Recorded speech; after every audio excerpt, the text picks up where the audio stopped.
O maior e mais bem equipado hospital do Litoral Paulista, a Santa Casa de Santos conta com pronto-socorros adulto e infantil e ampla assistência 24 horas em diversas especialidades. O hospital também possui a maior rede de operadoras de plano de saúde credenciadas da região para atendimentos de urgência e emergência. Consulte os convênios credenciados. Santa Casa de Santos, o hospital que une história, pioneirismo e modernidade.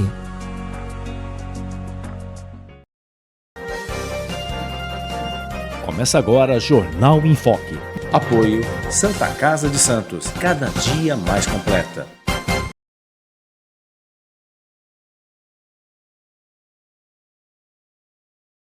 Jornal em Foque muito especial neste final de semana que a gente está completando aí em razão das comemorações do aniversário de Santos, 479 anos completados neste domingo, dia 26 de janeiro. E é claro, para celebrar essa data tão importante, uma cidade tão especial e tão histórica, o presidente do Instituto Histórico e Geográfico de Santos, jornalista Sérgio Williams, pesquisador, conhece muito sobre a cidade de Santos, os clubes, enfim, toda a história.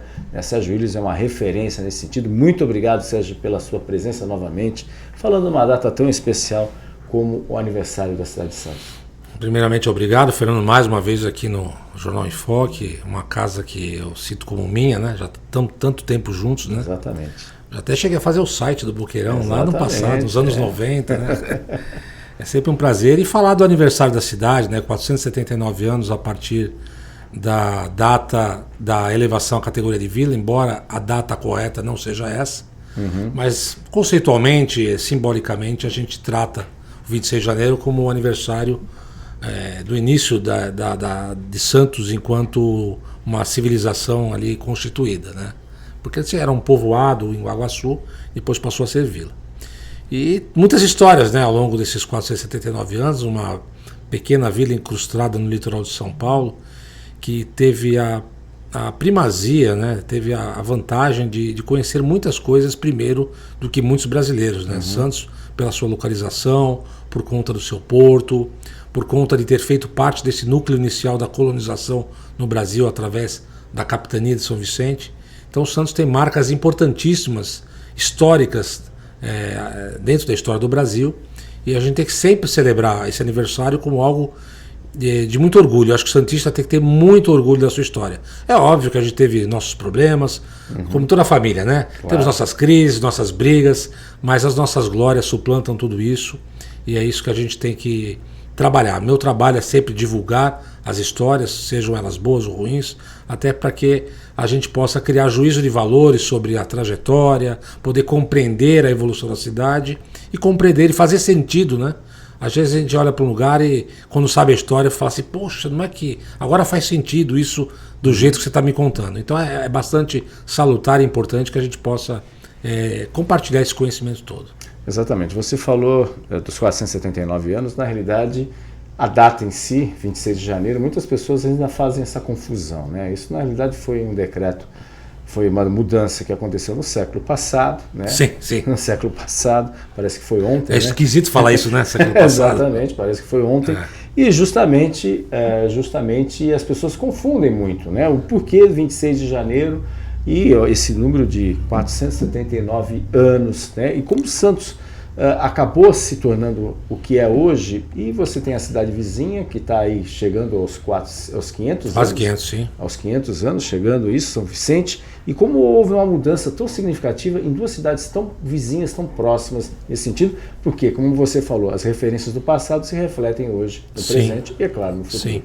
Bom, em relação à primeira questão da data em si, 26 de janeiro foi a data em que foi promulgada a lei que criou, então, a cidade de Santos. Isso em 26 de janeiro de 1839. Então, a partir dali, Santos começou a comemorar o aniversário. Então, em 40 foi um ano e assim foi. Em 1996, Santos ia completar 157 anos, porque o aniversário de Santos era lastreado em 1839. E aí o departamento de comunicação da prefeitura, achando uma boa oportunidade de marketing, e até para reparar essa questão de que Santos era muito mais antiga que os 157 anos que estava então comemorando, então houve uma convenção de tratar essa história da elevação à categoria de vila, que teria acontecido entre 1545 e 1546, numa data não anotada, não preservada para a história. Quem sabe um dia se acha algum documento com essa data, mas por enquanto nós não o temos. O que nós temos são documentos que comprovam que Santos era chamado de Vila de Iguaçu até um determinado momento, povoado de Iguaçu no caso, e depois passou a Vila de Santos em outro momento, no espaço de um ano. Então entre 545 e 56 é que Santos foi elevada à categoria de vila com o nome de Vila do Porto de Santos. Como não se tinha essa data e havia necessidade da municipalidade de querer ajeitar essa questão do aniversário, pegou o 26 de janeiro de 1609 e juntou com 1546.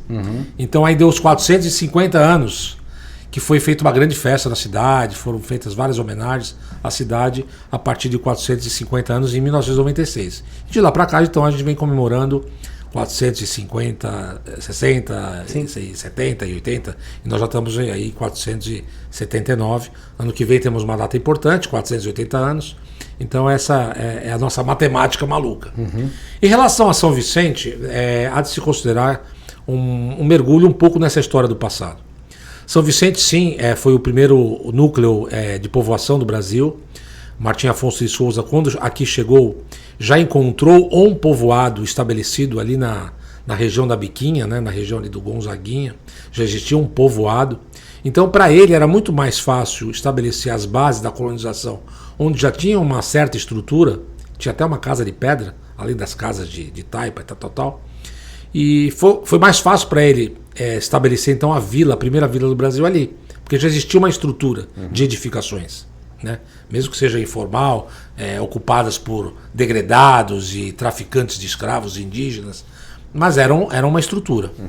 Santos, obviamente, nem sonhava, né? Na verdade, a face noroeste da ilha de São Vicente, né, que é a ilha de Goiaó, foi um dos pontos em que colonos receberam sesmarias, né? Porque aí o Martim Afonso começou a distribuir as cartas de sesmarias, que eram títulos que a coroa outorgava a colonos para explorarem a terra. Então eles tinham um título quase que de comodato, né? Então você explora a terra e dessa exploração você passa uma parte para o rei, né?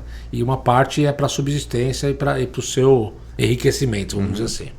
Então várias sesmarias foram distribuídas, entre elas as sesmarias de Domingos Pascoal e Fernando Pires. Não, Domingos Pires, Fernando Pascoal, que foi justamente na região onde é hoje o centro histórico. E ali também se estabeleceu os irmãos Adornos, genoveses, que tinham engenho de cana-de-açúcar na Ilha da Madeira. Eles desmontaram esse engenho, trouxeram para cá e montaram ali onde praticamente ali perto da Cadeia Velha. Onde é a Cadeia Velha, ali ergueram o engenho São João. E outros colonos se espalharam pela região, Cubatão, outros para o Guarujá. São os nomes que a gente usa hoje, né? E assim começou a se estabelecer essa colonização. O núcleo povoado era realmente São Vicente. E Santos começou a se desenvolver como uma produção agrícola, mas tinha um engenho importante, um engenho que era dos irmãos Adorno, né? Apesar de ter um engenho da Madre de Deus na área continental, mas o engenho dos Adornos era um engenho mais robusto, porque ele foi desmontado e remontado aqui, não nasceu do zero.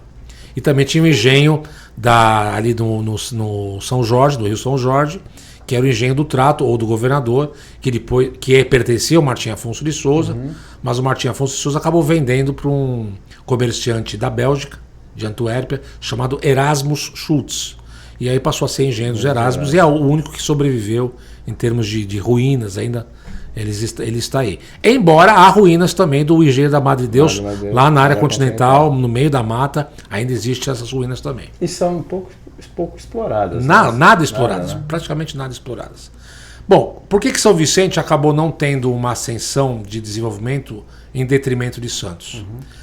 Quando você analisa que os degredados, né, os ilegais, eles montaram um povoado ali naquela região de São Vicente, eles pensaram em montar ali justamente para proteger a vila ou o povoado de ataques. Então você pega a Baía de São Vicente, você não consegue entrar com barcos de grande calado ali. Então as grandes naus, as caravelas, né, elas não conseguiam passar ali pelo trecho entre Ilha Porchá e a Praia das Vacas. Então não havia como chegar até o povoado e atacar o povoado. Eles teriam que vir bem antes, descer e ir por terra. Então era estratégico, só que da mesma forma que você tem uma vantagem de defesa, você tem uma desvantagem de desenvolvimento, deslocamento. Outra situação é que a ilha de São Vicente, né, essa ilha que nós vivemos, o trecho de terra mais propício para plantações era o Enguaguaçu, que é justamente onde está o centro de Santos. Se você pega zona noroeste de Santos e boa parte de São Vicente, você pega a zona leste de Santos, que bairro da Aparecida, Embaré, etc., eram todas as áreas alagadas, eram charcos, pântanos, né? Então o único pedaço da ilha de Santos, da ilha de São Vicente, que tinha essa condição é onde é Enguaguaçu. Então ali você tinha uma condição de lavoura melhor, você tinha uma condição também de defesa melhor, estava ainda mais afastado do mar, né, do mar aberto, e você tinha, né, o engenho importante que era o engenho dos Adornos. Somou-se a isso o fato de que em 1541, se eu não me engano, salvo engano, teve o famoso maremoto de São Vicente. Foi um cataclisma, né, foi uma condição climática que devastou o povoado. O mar subiu, invadiu a vila lá, desassoreou tudo, enfim, foi um caos e muita gente acabou desistindo de ficar ali e migrou para o Enguaguaçu, ou seja, aonde depois nasceria a cidade de Santos. Quando Brás Cubas assume, ele já estava aqui na região, mas quando ele assume o comando, já em 1541, e já as primeiras, o primeiro resultado de produção de açúcar começa a acontecer aqui, porque eles começam a plantar lá para 1533, 34. Até plantar, vingar, colher, moer, né? Isso demorou alguns anos, e aí só lá para 1541 é que eles têm realmente a primeira produção de açúcar. E aí ele chega, e eles têm um problema a resolver, né? Porque todo o açúcar estava concentrado ali no Engenho dos Erasmos, Engenho da Madre de Deus, Engenho do São João, que é dos Adornos, ou seja, naquele triângulo ali, pedacinho da Zona Noroeste, área continental e o Enguaguaçu, que é o centro de Santos. O porto da capitania ficava na ponta da praia. Então imagina o trabalho que os caras iam ter de pegar todas essas sacas, esse material, e levar até a ponta da praia para embarcar. Então o Brás Cubas pensou, não tem sentido isso. Vamos aproveitar esse canal navegável, que é o canal hoje do porto, chamava-se Canal do Guarapissumã, que era navegável, e vamos até a boca do povoado de Enguaguaçu, e ali a gente consegue embarcar. E aí então ele transfere o porto lá da ponta da praia para junto do Outeiro Santa Catarina, ali entre o Valongo e o Outeiro, e isso faz com que Santos ganhe uma importância muito maior que São Vicente, que não tinha essa estrutura de porto, né? E nem estrutura de engenhos. Ou seja, administrativamente era importante por conta de uma situação do passado, mas perdeu importância por vários fatores, inclusive o maremoto e o fato de não estar na melhor localização dentro da ilha de São Vicente. E aí Santos só teve um crescimento. E aí por conta do ponto surgiu a Santa Casa, em 1543, né, a Irmandade, aí fizeram um hospital, né? Isso aqui já é século XIX. Século depois. E aí com a Santa Casa, que levou o nome de Santa Casa de Todos os Santos, em função do Hospital Real Todos os Santos de Lisboa, a vila de Enguaguaçu passa a ser conhecida como Vila do Porto de Santos por conta da Santa Casa, e a história se desenvolve a partir daí. Aí traz o Colégio dos Jesuítas, o Colégio São Miguel, aí tem a Alfândega, ou seja, Santos começa a se desenvolver com muita força em função do porto, em função de ter uma referência de busca de saúde, que era a Santa Casa, enfim. Então Santos se desenvolve, São Vicente fica para trás nessa história, mantém sua importância, a capitania continuou sendo de São Vicente por mais de um século e meio depois. A capitania de São Vicente chegou a ser uma das maiores do Brasil. Sim. Mas a vila, depois cidade de São Vicente, nunca mais alcançou a importância econômica, política que Santos acabou alcançando e virou a cidade mais importante dessa região toda, né? Não, até pegando esse gancho, você falou da Santa Casa, o nome de Santos deve-se à Santa Casa ou existem algumas dúvidas? Existem teorias. Existem teorias, né, que são defendidas por historiadores. A maior parte dos historiadores seguem a linha do Frei Gaspar da Madre de Deus, que foi o nosso primeiro memorialista, que defende a linha de que a Santa Casa ela foi criada, foi dado esse nome à Santa Casa por conta de uma homenagem que Brás Cubas teria feito ao Hospital de Lisboa, que é a Santa Casa Central de Portugal, que chamava-se Hospital Real de Todos os Santos. Então ele replicou aqui o nome da Irmandade de Santa Casa de Misericórdia de Todos os Santos. Que foi o primeiro da América. E aí, por conta desta homenagem, ele teria virado uma referência para a navegação, porque Santos teve essa importância porque todos os navegantes que iam na direção da Prata, do Bacia da Prata, ou então do Estreito de Magalhães para atravessar para o Oceano Pacífico, todos sabiam que existia uma povoação aqui, então muitas das embarcações paravam aqui para comerciar, para comprar galinha, para pegar limões e laranjas, que eram frutas importantíssimas no combate ao mal da vitamina C, que é o escorbuto, que atacava muitos marinheiros, para pegar água potável, ou seja, era um centro importante, né, de passagem. Então, só que e nisso vinha muita gente também doente, numa condição ruim, então sabia que Santos, além dessas condições de comércio, tinha também um lugar onde a pessoa podia se tratar, etc. e tal. É claro que, quando a gente fala de se cuidar na saúde, não é uma saúde como a gente pensa nos dias de hoje. Era mais um curandeirismo do que qualquer outra coisa, mas existia pelo menos um espaço onde as pessoas se dedicavam a cuidar dessas pessoas enfermas. Então Santos ganhou essa importância, né? E essa importância se deu por muitas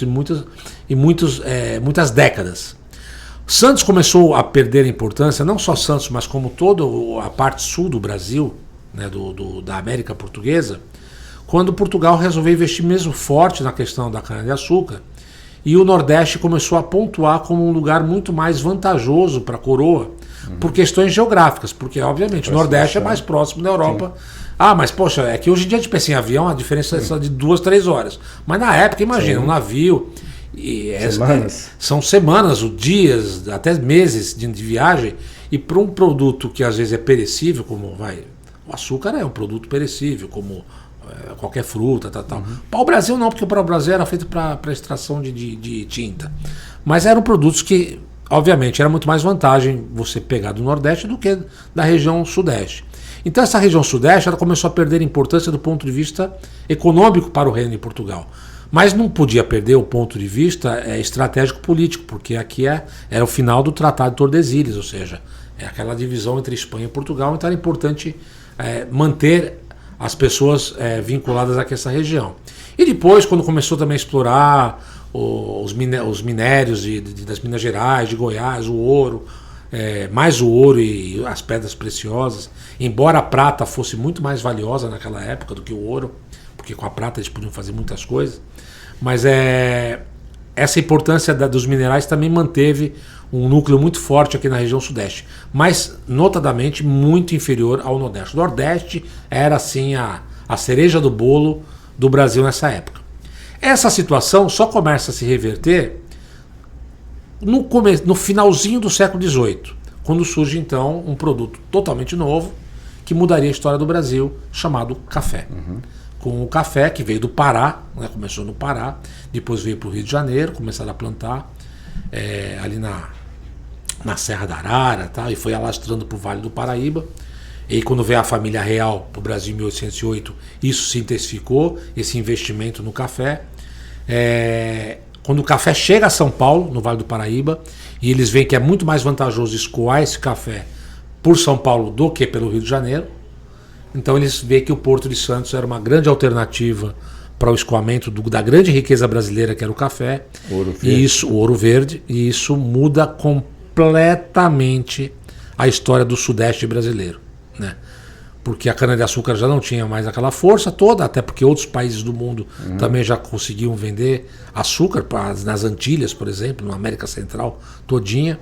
Então o café era algo que mudou a história. E Santos, obviamente, teve muita vantagem em cima dessa história. Então nós entramos no século XIX, já com o Brasil independente a partir de 1822, né, aí o Brasil vira um império. Então, o café como produto principal e Santos como principal porto de escoamento desse material. E aí, conforme vai avançando, né, a gente vai tendo aí a questão dos modais, né? Primeiro era trazido no lombo de tropas de mulas. Cubatão era o ponto final, porque Cubatão para Santos não tinha ligação seca, né? Tinha que pegar barcos. Aí investem num projeto de aterramento de Cubatão até a ilha de São Vicente, que é o aterro de Cubatão, que nada mais é do que a Avenida 9 de Abril, Casqueiro. Aí as tropas de mulas conseguem chegar até Santos.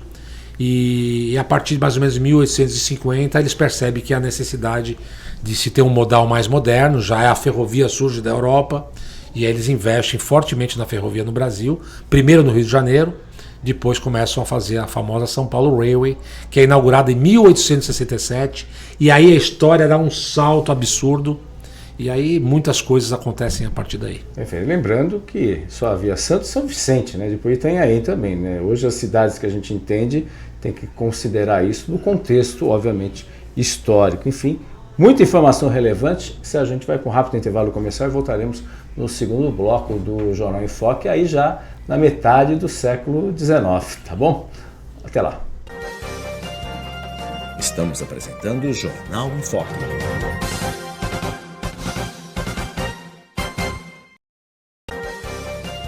O maior e mais bem equipado hospital do Litoral Paulista, a Santa Casa de Santos, conta com pronto-socorros adulto e infantil e ampla assistência 24 horas em diversas especialidades. O hospital também possui a maior rede de operadoras de plano de saúde credenciadas da região para atendimentos de urgência e emergência. Consulte os convênios credenciados. Santa Casa de Santos, o hospital que une história, pioneirismo e modernidade.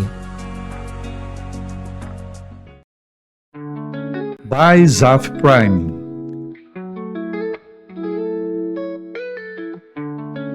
Móveis planejados sob medida.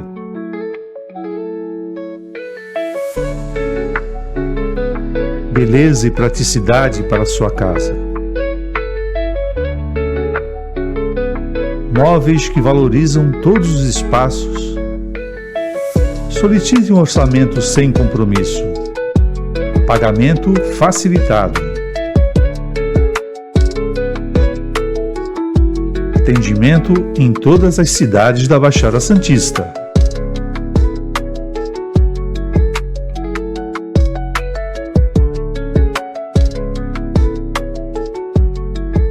By Zaf Prime, Rua Campos Nelo, 394.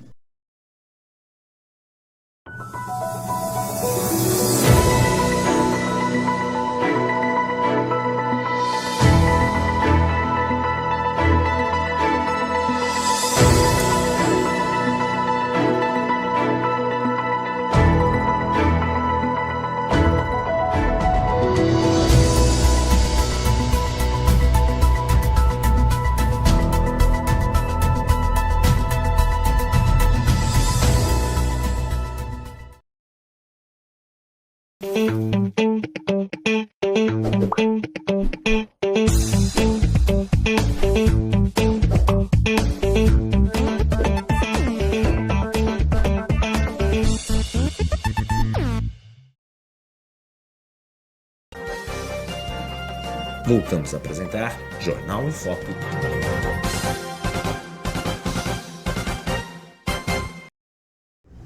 Olá, estamos de volta no segundo bloco do Jornal em Foque, dentro das comemorações dos 479 anos da cidade de Santos. E o nosso convidado, o presidente do Instituto Histórico e Geográfico de Santos, o jornalista Sérgio Williams, conhece muito sobre a história de Santos. A gente estava, de forma resumida, a gente estava recuperando aí um pouco da nossa história e a gente parou em meados do século XIX, que aí logo depois a gente vem aí, todo mundo pensa nos canais, sim, Saturnino de Brito. E aí você vai ver que é tudo uma consequência, uma coisa é consequência de outra, né? Então quando o café começa a chegar aqui numa quantidade muito grande, primeiro com os tropeiros, e os tropeiros vinham, muita coisa se perdia no caminho. Aí teve a questão do aterro, que quando foi liberado, as tropas chegavam até Santos. O porto não era organizado, o porto era explorado por várias pessoas diferentes, que eram chamados trapicheiros. Muitos homens da alta sociedade que tinham esses negócios, cada um tinha a sua ponte de madeira e um trapiche. Trapiche eram os armazéns, a ponte de madeira. Então eles negociavam diretamente com os armadores, a alfândega apenas fiscalizava e cobrava taxa, mas não tinha qualidade esse porto. Enfim, quando o café começa a ser produzido em larga escala e se espalhar mais adentro do estado de São Paulo, já começando a ir para a região de Jundiaí, Sorocaba, Itu e tudo mais, o governo do estado o governo da província começa a perceber que Santos precisava ter um investimento, um approach nessa questão. E começou então com a ferrovia.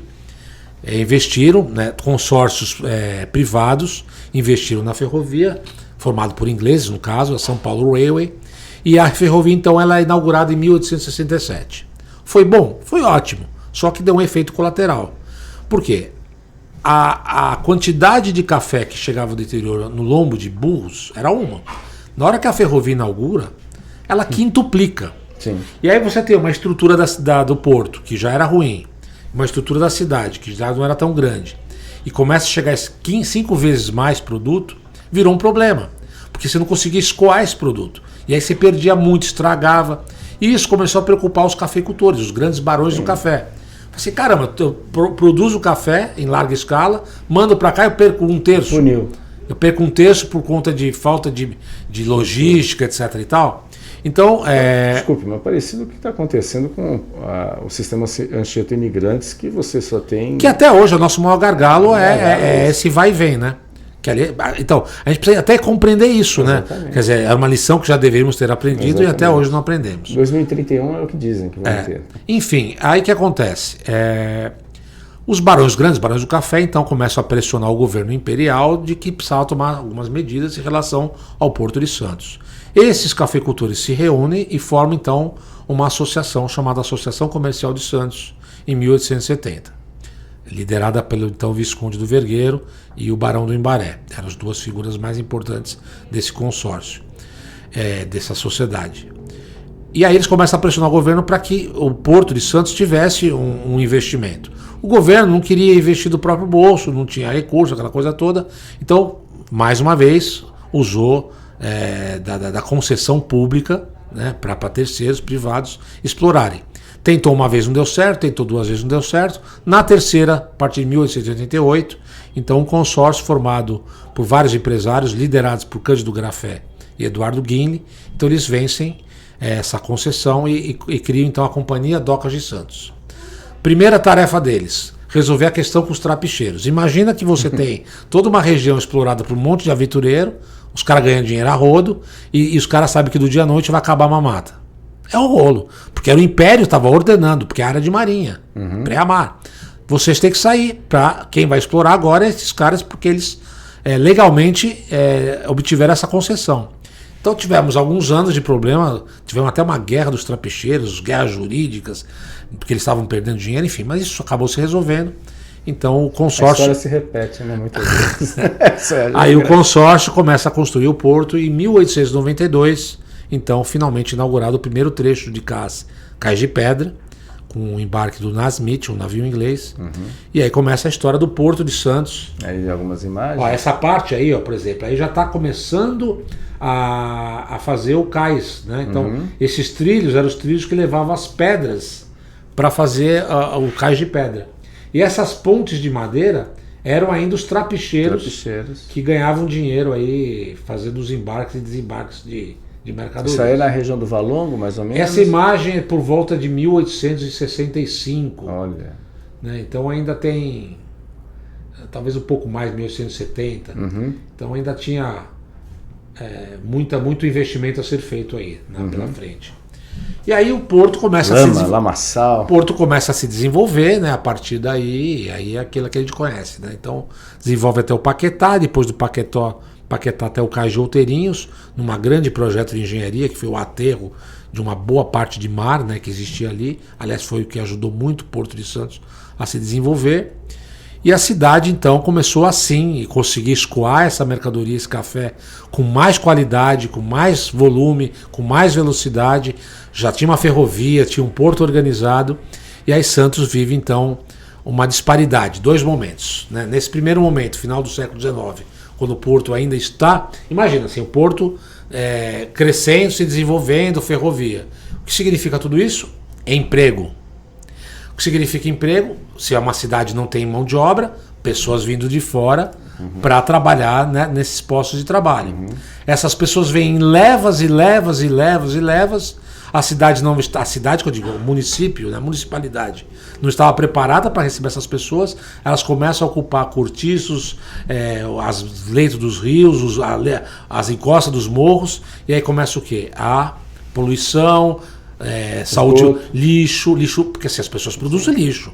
Sim. Apesar de não ser uma quantidade absurda como hoje, né? Porque antigamente não tinha plástico, não tinha garrafa, era menos lixo, mas produzia lixo. E aí com lixo vem o quê? Vem mosquito, vem rato, e aí começam os nossos problemas sanitários pesados por conta de uma população monstruosa que vem para cá, começa a ocupar a cidade. Então, Santos no final do século XIX tinha o quê? 30 mil habitantes? Alguma coisa assim? Em algum momento sim, 30, que é um número considerável para a época, né? Sim, sim. E aí o governo do estado de São Paulo entra em parafuso, porque está investindo forte na questão ferroviária, do porto, e pensando já em investir em porto, e tem que resolver essa questão sanitária, porque o Porto de Santos passa a ser conhecido como o Porto da Morte, por conta da morte de várias pessoas, enfim, peste bubônica, malária, febre, tétano, coqueluche, tuberculose, que não tinha cura na época, era muito, muito comum. A mortandade infantil era absurda. O que morria de criança, de tétano, era assim, uma coisa de louco. E estava uma situação muito problemática. Foi então que o governo resolveu investir forte na questão do saneamento.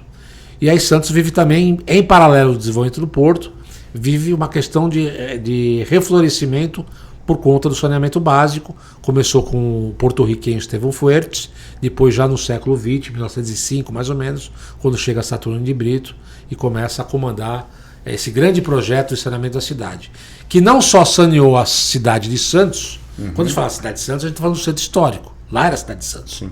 O resto não era a cidade de Santos. Sim. O resto eram os arrabaldes. Né? Tanto é que tem gente que até hoje tem essa memória no DNA. O cara tá lá no Gonzaga e fala assim, vamos lá para a cidade. Fala, por quê? Aqui é a fazenda, por acaso? Né? É porque para nós a cidade ainda é lá, né? Mas a cidade agora é um todo. E aí o Saturnino não pensa só no saneamento da cidade, mas ele já planeja a ocupação do restante da ilha. Saturnino. Você vê que isso aí é um projeto dele. E ele já planeja, inclusive, com uma faixa, com grandes faixas verdes, né? Muita coisa. Imagina, isso aí é de 1910, mais ou menos, por aí. No microfone. Desculpa. Isso aí é mais ou menos 1910 e tal. Então, assim, ele já previa jardins na orla, ele previa grandes faixas de verde. Muito não aconteceu, mas muita coisa aconteceu, claro. Do sonho verde de Saturnino de Brito. Então, Santos muda uma página absurda aí. Né? Existe até entre os historiadores uma máxima que diz que se foi Brás Cubas que fundou o Santos, foi Saturnino que refundou o Santos. Sim. Porque Santos virou outra coisa a partir da inauguração dos canais e desse grande projeto de saneamento.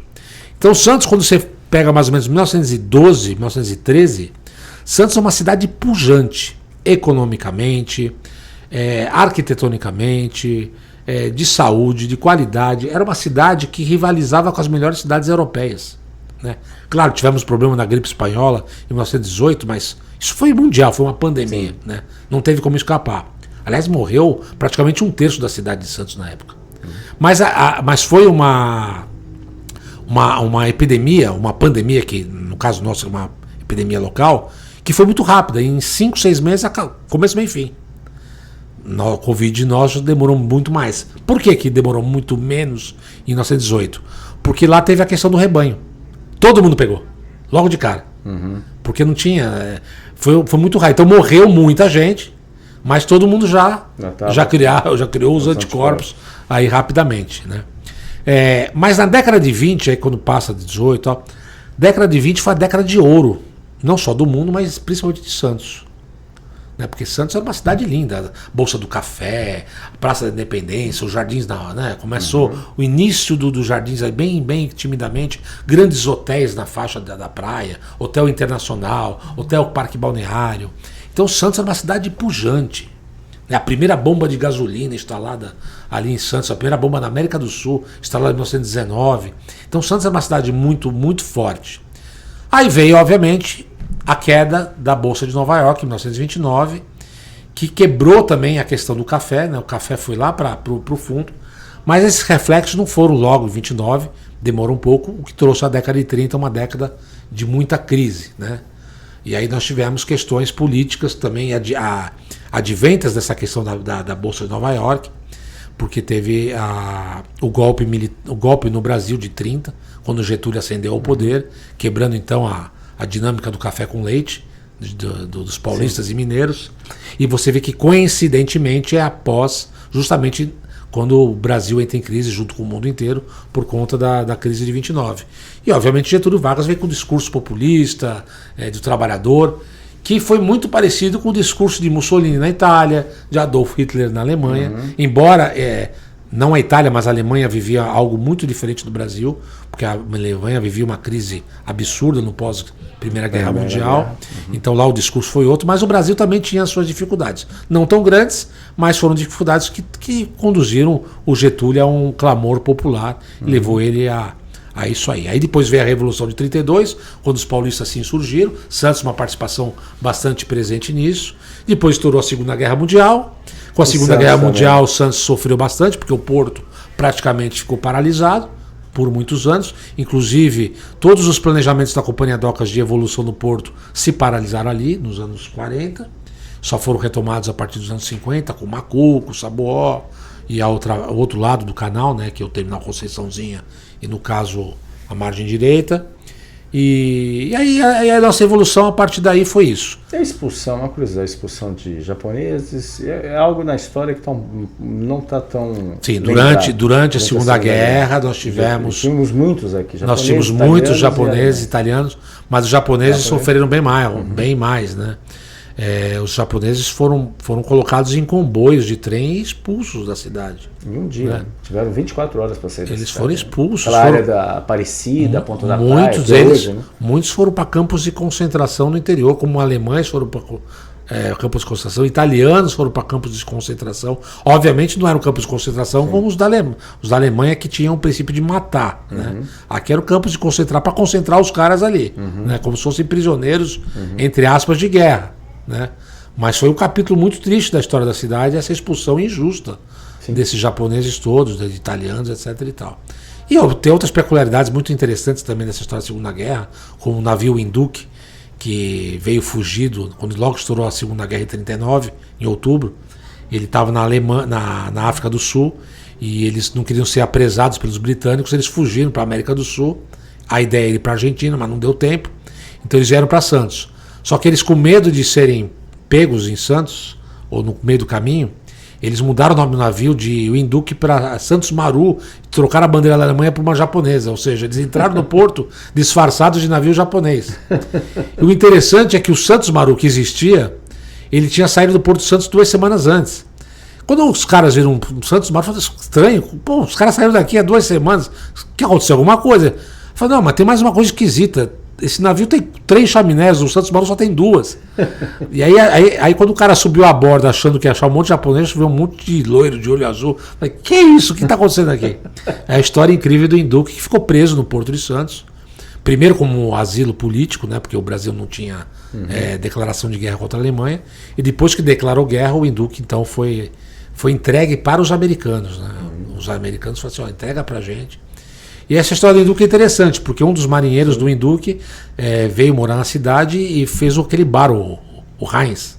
O Heinz foi criado por um dos tripulantes do Induc. Eles não foram presos, então? Não, eles tinham liberdade. Muitos deles constituíram família aqui, uns foram para o interior, muitos ficaram aqui. Ficaram morando no navio meses e meses, morando no navio. Né? Mas depois acabaram tendo esse destino aí, todos eles. Nenhum deles, parece que pouquíssimos do Induc voltaram para a Alemanha. Não, voltaram para a Alemanha no pós-guerra. Pouquíssimos, né? Então tem essa história interessante. Interessante essa história. É barato. No meu blog tem essa história lá, no memoriasantista.com.br. Bom, enfim, aí tem anos 50, Santos novamente de uma pujança, o Brasil novamente em uma época, a época de ouro também, os anos 50, Santos, a Cinelândia brasileira. E uma coisa interessante quando a gente fala de turismo, e aí é uma discussão interessante. Nos anos 20, Santos era um destino turístico de primeira qualidade. Tinha cassino, tinha os balneários, a praia, aquela coisa toda, era uma cidade pujante. Quando estoura a guerra, isso se potencializou muito mais. Porque as grandes fortunas, os grandes ricos do Brasil não podiam viajar. Gostavam de viajar para a Europa, não podiam mais viajar para a Europa. Sim. Nem para a América, nem para lugar nenhum. Porque não tinha aviação. A viagem tinha sido navio. Quem ia se arriscar de pegar um navio para o Atlântico? Ninguém. Então, o negócio era fazer turismo no Brasil. O Brasil não era um país com rodovia para tudo que é lado. Tinha, ou era Rio de Janeiro ou era Santos. Então, Santos foi uma cidade que tinha um turismo assim, extremamente alto. Isso se deu nos anos 40, nos anos 50 continuou com essa fama do turismo muito forte aqui. Ajudou na construção civil. Ajudou muito a construção civil, porque começou muito veranista, né? A gente tinha os turistas e os veranistas. E isso começou a decair a partir já dos anos 60, 70, quando começa então a aviação civil. Não, a aviação civil começou antes, mas quando começa a se popularizar, vamos dizer assim, se tornar menos caro, né, viajar de avião. As estradas também foram se alastrando Brasil afora. Então o cara já conseguia viajar para o interior, conseguia viajar para o Nordeste e tal. Então o Santos foi começando a decair nessa questão de destino turístico. E hoje não é mais destino turístico. Então quando a gente fala assim, mas Santos é uma cidade de turismo. Não, Santos é uma cidade que tem muitos atrativos turísticos, mas ela não é um destino turístico. A gente até poderia, se a gente consolidasse o nosso turismo histórico, se a gente fizesse mais roteiros interessantes, com tantas coisas interessantes que nós temos aqui. Nós poderíamos ser um destino interessante de turismo de negócios. Aliás, o saudoso Armênio Mendes lutou a vida dele inteira para isso, para que Santos se solidificasse como um destino de turismo de negócios forte. Tanto é que fez o centro de convenções, investiu muito em hotelaria. Hoje o Parque Hoteleiro de Santos é maravilhoso. Sim. Né? Qual cidade no Brasil tem bandeiras como Sheraton, né? Ibis, Mercury, Novotel? Eu sei que eu trabalhei no setor do turismo, eu sei a importância dessas bandeiras. Uma mudança, inclusive, nesse século, né? Porque tinha uma época que não tinha. O nosso maior problema continua, infelizmente, sendo a questão do viário. Acesso. Nós temos um acesso, nós temos uma muralha, que sempre foi uma questão difícil para essa região histórica, e ela nos continua sendo difícil, porque mesmo hoje com 2 pistas de imigrantes, em alta temporada é um caos. E não adianta também você ter um monte de pista na serra, você chegar aqui embaixo e não ter escoamento, entendeu? Exatamente. Então precisamos evoluir ainda muito nessa questão. E essa questão turística é interessante, porque Santos tinha uma força. Nós tínhamos o 2º maior carnaval do Brasil, só perdíamos para o Rio de Janeiro. Salvador nem existia, Olinda nem existia. Sim. Santos era o 2º carnaval do Brasil. Época de Oswaldo, né? Justo, principalmente. Né? Antes até. Na verdade, um pouco antes, mas até lá, por exemplo, a Doroteia, o banho da Doroteia era uma tradição em Santos, que era a manchete no Brasil inteiro. A revista Cruzeiro, a revista Manchete, as revistas cariocas todas falavam da Doroteia. O Rei Momo, o nosso Rei Momo. Quando começou a Doroteia? Até porque você escreveu o livro. De cabeça não vou lembrar agora. Está pesquisando sobre isso também, né? Também. Saldanha, né? Era festa saudanhista. Eu tô falando do livro do Regatas, não Saldanha, mas é saudanhista. Mas assim, nosso carnaval era top. Nós tivemos congresso de Rei Momo. Nosso Rei Momo foi o maior Rei Momo do Brasil. Sim. Enfim, o Santos realmente tinha os nossos cassinos. A Cinema Santos foi a cidade com o maior número de salas de cinema per capita do Brasil. E nós temos uma história com o cinema muito próxima. A 2ª cidade brasileira a ver um filme de cinema foi Santos. Sim. Rio de Janeiro, isso do final do século XIX. Os irmãos Lumière inventaram o cinematógrafo em 1894. Em 1896 foi exibido no Rio. Em 1897 em Santos. Segunda cidade brasileira teve conhecer a 7ª arte. Depois, em 1929, o Santos foi a 3ª cidade brasileira a ver um filme falado. Que até então o cinema era mudo. Foi no Coliseu, em 29, com Broadway Melody. Então lotou o Coliseu, todo mundo assistindo o filme. Então nós temos marcas incríveis aqui na cidade. A primeira Miss Brasil, o primeiro cachorro, o primeiro voo de um brasileiro nos céus do Brasil. Santos tem muitas curiosidades, muitas peculiaridades que se espalham ao longo dessa trajetória aí de 479 anos. E até hoje nós produzimos coisas interessantes. Isso sem falar, obviamente, do esporte. Falar do Santos Futebol Clube, que é um capítulo completamente à parte. Santos é o único clube de uma cidade que não é capital que ganhou o mundo, né? Então assim, e até hoje é um time que até hoje você tem uma fama, você tem uma história, você tem uma força, né?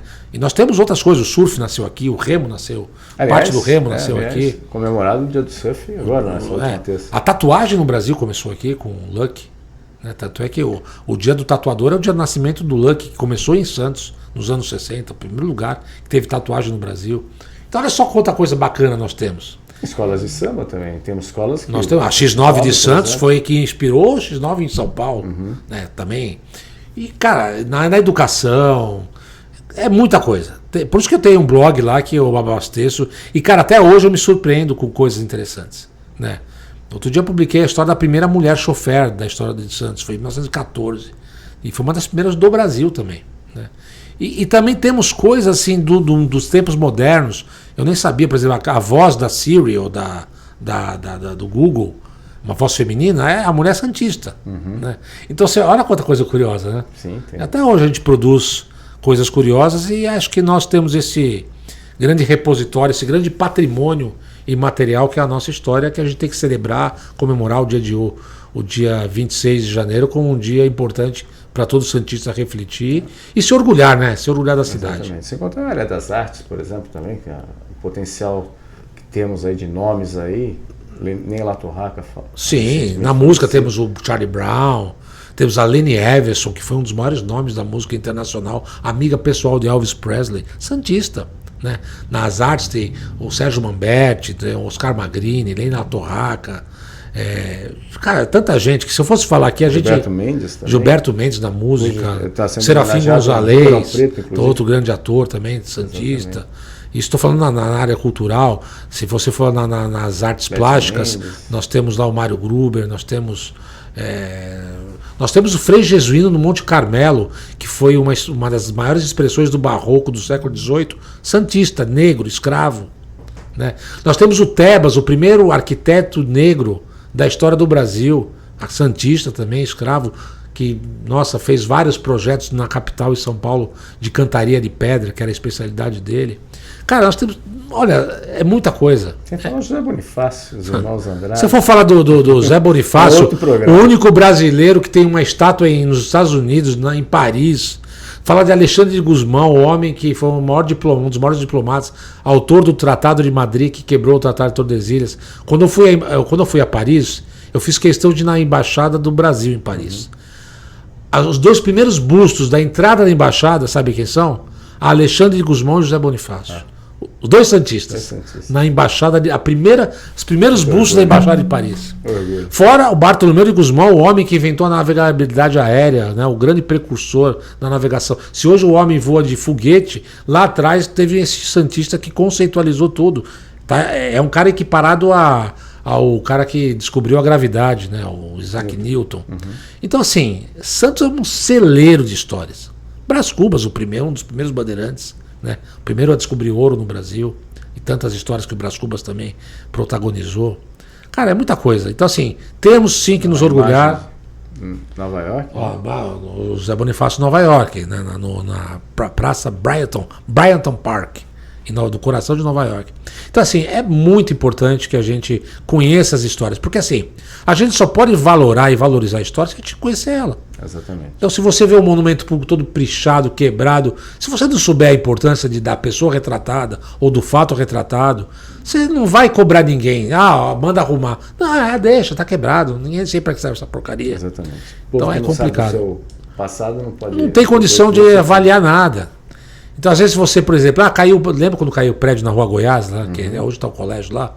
Por que ele caiu? Porque ali embaixo passa um leito do rio, dois rios. Se o cara tivesse um pouco de conhecimento de pegar uma carta antiga e ver que ali passa um rio, ele teria feito um estaqueamento mais profundo, mais adequado para aquela área, entendeu? Se você olha o porto, você vê lá, o mar invadiu a ponta da praia. Se você olhar o passado, ali não tinha aquelas muretas. Ali era a praia, ali era a terra. Né? Então o mar, obviamente, quando a maré sobe, ele vai invadir. Por que invade? Então, assim, você tem que avaliar o todo para compreender as coisas. É o que eu falei, tem que fazer sentido. Se não fizer sentido, não adianta. Né? Então é importante a gente conhecer um pouco a história. E por isso que até eu gosto, Fernando, de escrever de uma forma bastante leve e lúdica. Né? Acho que a pessoa tem que ler como se estivesse vendo um filme. Né? Exatamente. Então, eu gosto que transforma isso. Eu gosto sempre eu uso muito a licença poética. O historiador fica meio louco da vida, porque o historiador é muito acadêmico. Eles acham que você tem que escrever como se estivesse falando. Eu sou jornalista. Eu sou jornalista, amigo, eu não sou historiador. Eu sou jornalista e escritor de romances, né? Eu tenho 4 romances históricos. Aliás, 5 romances históricos. É que teve um que eu não fiz em papel ainda, que é um sobre Dom Pedro II. Mas é importante porque você desperta na pessoa a vontade de conhecer, através de uma história bem contada. Por que é uma história? É uma história. Você tem que saber contar essa história. Com isso você consegue despertar interesse e as pessoas gostam e, enfim, aí vão buscar se aprofundar mais sobre o tema. Exatamente. memoriasantista.com.br. Memória Santista está lá.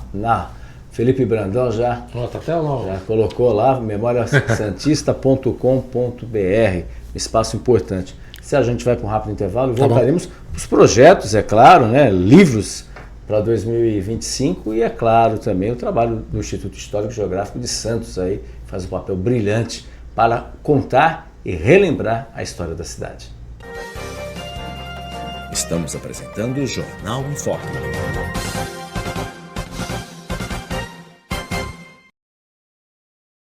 O maior e mais bem equipado hospital do Litoral Paulista, a Santa Casa de Santos, conta com pronto-socorros adulto e infantil e ampla assistência 24 horas em diversas especialidades. O hospital também possui a maior rede de operadoras de plano de saúde credenciadas da região para atendimentos de urgência e emergência.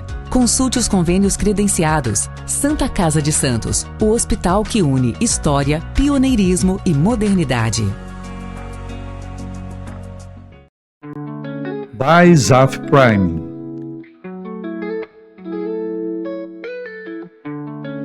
Móveis planejados sob medida.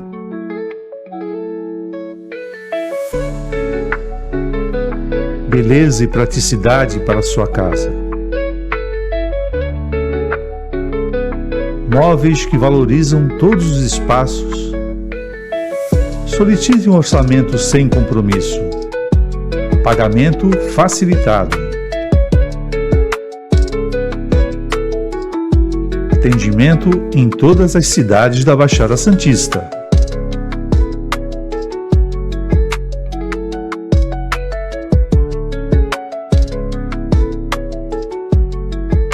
By Zaf Prime, Rua Campos Nelo, 394.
Voltamos a apresentar Jornal em Foco.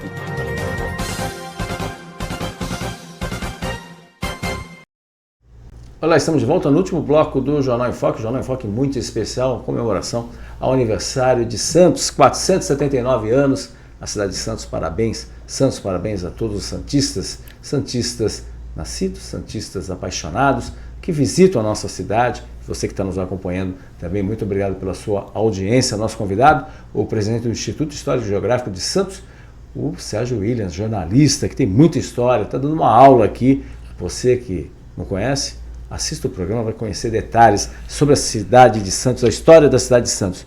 Sérgio, o Instituto Histórico e Geográfico tem também tudo a ver com a história de Santos. Tudo, né? Como que surgiu o Instituto, né?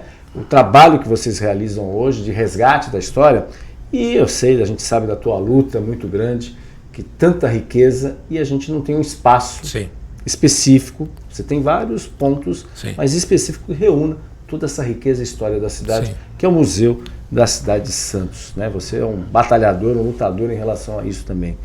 falar um pouco do Instituto e dessa tua luta aí pela criação desse museu que existe no papel, Sim. mas infelizmente até agora não foi colocado. Mas eu estou muito esperançoso esse ano de 2025. O Instituto completou 87 anos agora no dia 19 de janeiro. Parabéns. Então foi criado aí dia 19 de janeiro de 1938, né, num contexto aí bastante importante da cidade. Francisco Martins dos Santos, Edmundo Amaral, Júlio Conceição, eles criaram aí, eles encabeçaram aí um grupo de intelectuais da cidade para criar o Instituto Histórico Geográfico de Santos. E, incrivelmente, no ano do centenário do Instituto Histórico Geográfico Brasileiro, que foi criado em 1838. Então, nos 100 anos do brasileiro, nasceu o Instituto Histórico Geográfico de Santos. E o Instituto, o primeiro presidente do Instituto Geográfico Brasileiro foi um santista também. Foi o Visconde de São Leopoldo, José Feliciano Fernandes Pinheiro. Ele foi o primeiro presidente do Instituto Brasileiro e foi um santista. Para tu ver como o santista está em tudo que é lado, né? Aliás, você vai viajar sempre encontrar algum santista, é incrível.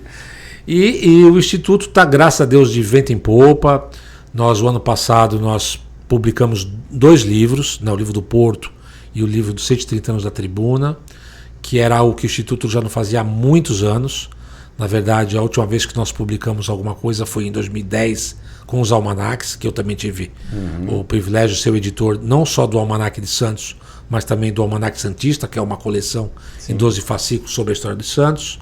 E a gente está retomando. Aliás, estou seriamente pensando em retomar o Almanaque de Santos, que é uma revista que todo mundo gosta, todo mundo pega. Legal. E a gente está pensando seriamente em retomar isso. Mas o ano passado foi um ano muito bom. Nós estamos ainda na digitalização dos periódicos, de jornais e revistas. Já digitalizamos mais de 2,5 milhões de páginas de jornais e revistas. Se considerar que em 2019, quando nós iniciamos o processo, havia só 1.500 páginas disponíveis na plataforma da Hemeroteca Digital Brasileira, da Fundação Biblioteca Nacional, que é uma entidade federal com quem nós temos um termo de acordo técnico, e nós então começamos a abastecer a plataforma com os jornais da região, e hoje de 1.500 passou para mais de 2,5 milhões de páginas. Parabéns. De mais de 50 títulos diferentes, inclusive o jornal Boqueirão, o Boc News, também está lá digitalizado, como tantos outros jornais aqui da região. O ano passado nós fizemos quase 300 mil páginas, né, de jornais. É um processo contínuo. Esse ano vamos dar continuidade. Nós ainda temos pelo menos mais 2 milhões de páginas pela frente. Por incrível que pareça, tem muito jornal ainda a ser digitalizado. Parte do Cidade de Santos, parte da Tribuna, Jornal Diário de Santos, Jornal O Diário e outros títulos que ainda não conseguimos alcançar, porque são jornais que estão em estado muito ruim. Temos que fazer um tratamento bem minucioso. E é um material que já tem ajudado muita gente, viu, Fernando? Eu vejo na internet, pessoas já estão fazendo uso desse material, porque é um sistema de pesquisa muito bom. Você coloca a palavra-chave ali, você consegue achar até o número do RG do Mickey Mouse, eu brinco. Né? Para acessar, quem tiver interesse, na página do Instituto Histórico Geográfico, uma parte chamada Hemeroteca Digital Santista. Ali você clica, você tem ali todos os jornais que estão digitalizados, aí você escolhe o jornal e faz a sua pesquisa. Bota lá uma palavra, seu nome, por exemplo. Coloca o seu nome. Se for o nome completo, bota entre aspas, porque ele busca o nome completo. Simples. Coloca lá, por exemplo, Sérgio William dos Reis. Coloca aspas, Sérgio William dos Reis, fecha aspas. Aí ele vai buscar aquela palavra específica. Exatamente. Se você não colocar aspas, ele vai buscar. Tem que ter Sérgio William dos Reis naquela página, mas pode estar em lugares diferentes. Então, é muito mais. É que no caso talvez ache pouco, porque é o nome mais difícil de estarem cruzando. Mas se você ficar João da Silva, vai ser complicado. Você vai, além de João da Silva, você tem que colocar alguns outros dados para tentar, se é professor ou advogado, para ver se você consegue encontrar com mais facilidade. Mas de qualquer forma, é uma. E daí você se pauta muitas vezes, né? Eu me pauto absurdamente. Aliás, eu fiz muito esse projeto também pensando na minha carreira aí, porque é importante. Alimenta o almanaque. Alimenta o almanaque, alimenta meus livros. E a gente descobre coisas sensacionais. Olha, eu vou usar um exemplo recente agora. Foi meu último artigo de A Tribuna, que quando eu falo que a história do Remo é mais antiga do que a gente imaginava. Porque convencionou-se durante muitos e muitos anos, décadas, de que a história do Remo e Santos começa na década de 1880, com o Nacional e o Internacional. Não esse, o anterior. Esses dois clubes se fundiram para criar o Clube de Regata Santista em 1893. Então todo mundo falava, o Remo começou em Santos, 1880, lá, lá, lá, lá. Como eu estou escrevendo o livro do Regatas, eu comecei a buscar essa referência lá atrás. E eu resolvi pegar um jornal chamado Revista Comercial, que é o primeiro jornal da história de Santos. Começou em 1849. Está todo digitalizado, já está todo lá. Fizemos esse trabalho já há bastante tempo. E eu botei a palavra regata. Rapaz, ele achou uma matéria de 1860 e pouco, de uma regata em Santos, do Valongo até a Ponta da Praia. Que legal. Eu falei, caramba, já se praticava remo em Santos 20 anos antes do que se falava. E quando eu cheguei numa matéria de 1872, aí que eu quase caí de costas. Existia um clube em Santos, chamado Neptuno, que era um clube de regatas, promovendo provas de regatas em Santos. Ou seja, ninguém nunca percebeu, os memorialistas do passado nunca perceberam essa informação, que era uma informação que estava esquecida num único jornal de 1872. E a tecnologia ajudou. Aí, como eu digitalizei tudo, hoje a tecnologia traz essas informações todas. Eu, por exemplo, no meu último romance histórico sobre o imperador Dom Pedro II, eu falo da passagem dele em Santos, que foi em 1845. Cara, essa matéria estava num jornal do Rio de Janeiro, chamado Jornal do Comércio. Eles mandaram um correspondente acompanhar o imperador nessa viagem e ele fez um relato de bordo de tudo que o imperador fazia, ele escrevia. Ou seja, eu tive acesso a informações primárias de todos os passos dele aqui em Santos, em São Vicente, que o imperador conheceu um anão, ficou amigo do anão, que foi no teatro da Lago da Coroação. Ninguém nunca disse que o Lago da Coroação foi o primeiro teatro de Santos, que o imperador teve lá. E eu tenho a informação com prova documental de que ele teve lá. Então, assim, essas questões da digitalização da tecnologia está propiciando que a minha pessoa seja um grande quebrador de paradigmas históricos. Né? Eu estou trazendo informações que ninguém nunca ouviu falar. E eu tenho a prova dessa. Né? Porque é importante o seguinte: falar é importante, mas provar é mais importante ainda. Claro. Não vamos inventar história. Vamos contar história e apontar da onde saiu a informação. E esse é um grande outro problema que a gente precisa resolver aqui na região, porque tem gente que fala besteira, fatos históricos importantes, sem lastro algum, e depois eu vou atrás e descubro que não é verdade, é uma mentira plantada, mas enfim, isso é para outro papo. Mas a digitalização do Instituto é um projeto importante, e o que você estava falando, para nós o projeto mais relevante, de maior envergadura, é criar esse museu, esse espaço cultural dedicado à memória de Santos, que a gente chama de Museu Histórico de Santos. Já estamos batalhando por isso desde 2019, né? Depois veio a pandemia, nos atrapalhou um pouco, lançamos uma campanha, lançamos um produto que são uns baralhos que contam a história de Santos, para motivar, a movimentar a sociedade em torno dessa causa. E, enfim, só que para isso nós precisamos resolver a questão do nosso imóvel, que é o prédio do Instituto, que é um imóvel de 1886, é a edificação mais antiga de Santos fora do centro histórico. Precisamos restaurar esse imóvel. E o restauro ali vai no mínimo 7 milhões de reais. Restaurar, construir um prédio anexo. Tombado. Ele é tombado pelo patrimônio histórico. Então tem que ser restauro. Aí tem que construir a gente quer construir um anexo com auditório, com área gastronômica, porque hoje é importante você mesclar em áreas culturais a questão da gastronomia, fazer um pátio externo, ou seja, requalificar uma porrada de lugar que nós precisamos requalificar, e custa muito dinheiro. Só que nós temos um ativo, Fernando, que é nosso, que nós podemos vender. Chama-se potencial construtivo, que é um dispositivo que está na Lei de Uso e Ocupação do Solo, em que o Instituto pode vender o seu espaço aéreo, né? É engraçado falar isso, né? Para construtores que queiram utilizar esse potencial para os seus empreendimentos em outras áreas da cidade. Por exemplo, ele vai construir um prédio na Ponta da Praia. Pela lei só pode fazer 20 andares. Ele quer fazer 30. Ele só pode fazer esses 30 se ele comprar o potencial construtivo de um bem tombado, ou ele faz uma outorga com a prefeitura. Então, o potencial construtivo seria um concorrente da outorga. E esse ano, finalzinho do ano passado, um empresário, um amigo meu, manifestou interesse de nos ajudar, comprando esse potencial aí por 5 milhões de reais, o que já nos resolveria a questão do restauro do imóvel e já poderíamos abrir o Museu Histórico de Santos. Mas lá no museu. Lá no próprio Instituto. Aliás, tem uma lei de 1956, uma lei autorizativa, que foi assinada que foi assinada pelo prefeito Antônio Ezequiel Freire Santos da Silva, em que coloca que o município tem autorização de celebrar com o Instituto Histórico um convênio para criar o Museu da Cidade dentro do Instituto Histórico, 56. Só que isso nunca foi cumprido. Então a gente né? Tá mais então, nós estamos batalhando por isso. E agora tem essa grande possibilidade, eu estou muito esperançoso, só que eu dependo da autorização da Prefeitura. E eu espero que a Prefeitura me dê essa autorização, porque não tem motivos para não dar. O prédio está cuidado, todas as nossas licenças estão em dia, o Instituto tem todas as certidões bonitinhas, não temos um problema jurídico sequer, ou seja, nós temos todas as prerrogativas para ter essa autorização dada pela Prefeitura. Então eu espero aí que a Prefeitura nos dê a autorização da venda do potencial para a gente seguir adiante, porque não é algo para mim, Sérgio. Isso aí é para a cidade. É para o Instituto Histórico, uma entidade de 87 anos que quer prestar um serviço para a comunidade, e para isso precisa ter um espaço qualificado. E nós queremos colocar esse espaço qualificado para poder fazer esse trabalho todo. Eu tenho muita fé, porque eu acho que isso não é nenhum problema. Não vejo, eu acho que a Prefeitura entende a importância e o papel que o Instituto tem na cidade, então não vejo isso muito como problema. Então talvez aí nos próximos 3, 4 meses a gente tenha já resolvido essa questão, e se Deus quiser, né, com muito trabalho, a gente iniciar esse processo de restauro do imóvel, planejamento do museu.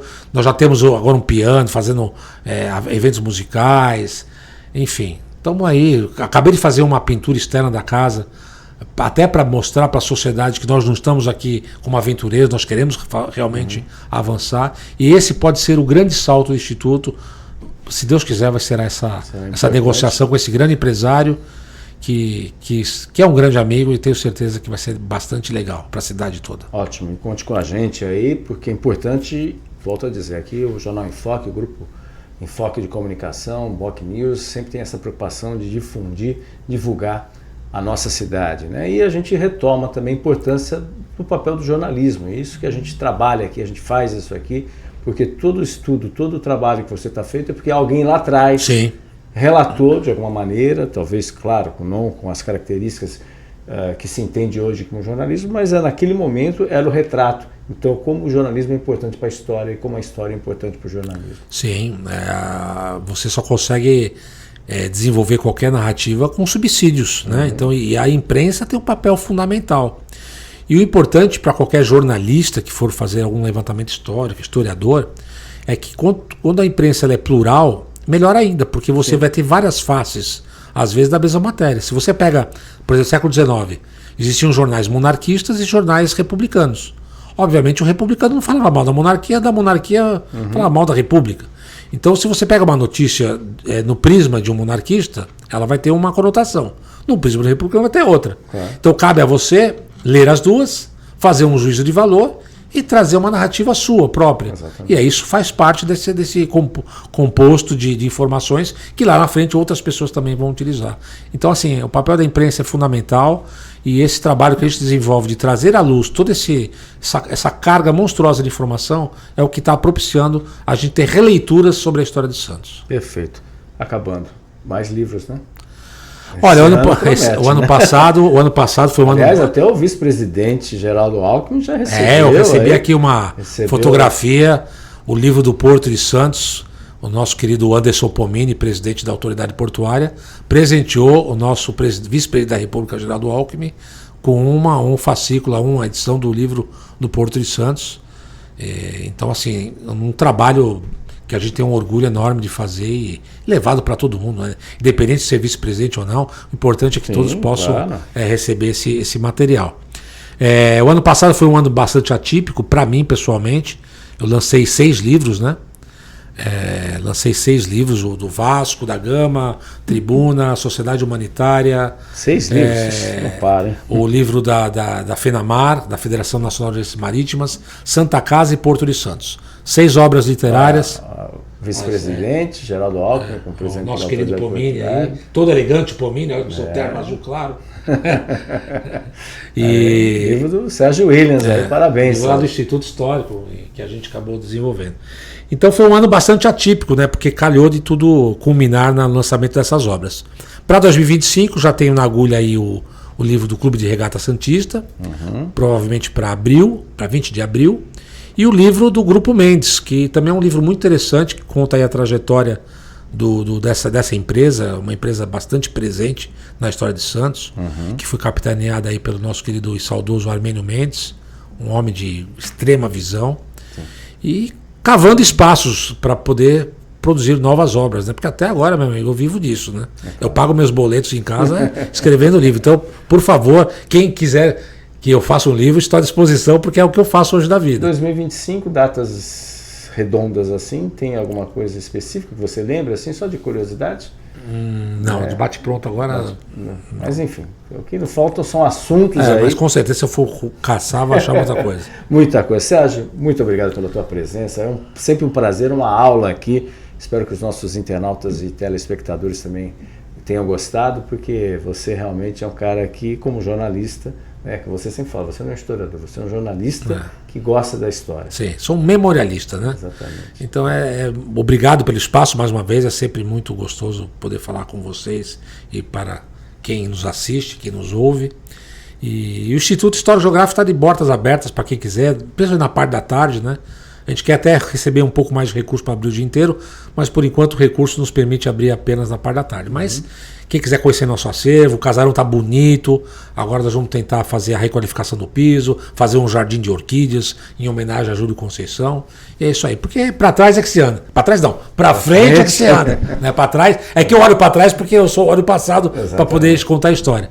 Mas a gente tem realmente um olhar muito otimista para esse futuro do Instituto e da cidade e da nossa história.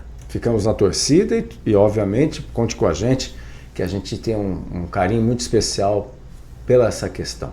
Sérgio, muito obrigado pela sua audiência, muito obrigado também, Sérgio, obrigado pela sua presença e você, obrigado pela sua audiência. E, é claro, a gente não pode deixar também, muito obrigado, Santos, essa cidade maravilhosa, que abre espaço para tanta gente e é uma cidade que merece todo o nosso carinho e respeito. Parabéns, Santos, 479 anos de muita alegria. Parabéns, é claro, a todos os santistas de todos os tipos, torcedores não só do clube, torcedores da cidade, amantes dessa cidade, pessoas que têm relações e laços familiares. Muito obrigado pela sua audiência. Até segunda-feira com mais um Jornal em Foque. Tchau, tchau. O maior e mais bem equipado hospital do Litoral Paulista, a Santa Casa de Santos, conta com pronto-socorros adulto e infantil e ampla assistência 24 horas em diversas especialidades. O hospital também possui a maior rede de operadoras de plano de saúde credenciadas da região para atendimentos de urgência e emergência. Consulte os convênios credenciados. Santa Casa de Santos, o hospital que une história, pioneirismo e modernidade.